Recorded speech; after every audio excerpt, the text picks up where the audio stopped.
Yeah, yeah.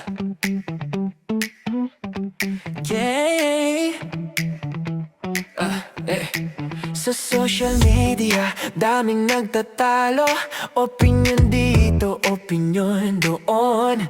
Parang kalamidad sa kanto. May mga salita, parang apoy na bumabato. May iba naman, tahimik pero tumatago. Bago magsalita, isipin ng todo. Kung makakabuti o dagdag lang sa gulo. Tamang salita, yan ang ating sandatay. Isang salita, pwedeng bumuo o makasira. Tamang salita, isipin muna. Wag bara-bara bago magsabi. Tanungin sarili, kaya ba?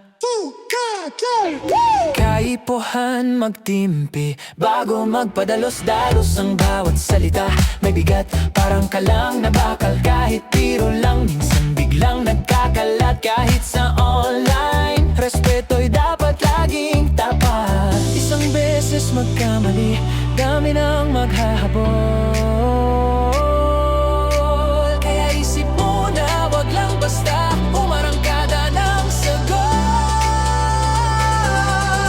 Tamang salita, yan ang ating sandatay. Isang salita, pwedeng bumuo o makasira. Tamang salita, isipin muna.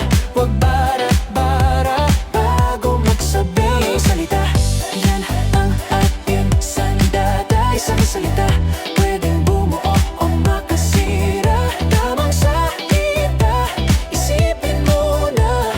Wag bara-bara bago magsabi. Tanungin sarili, kaya ba?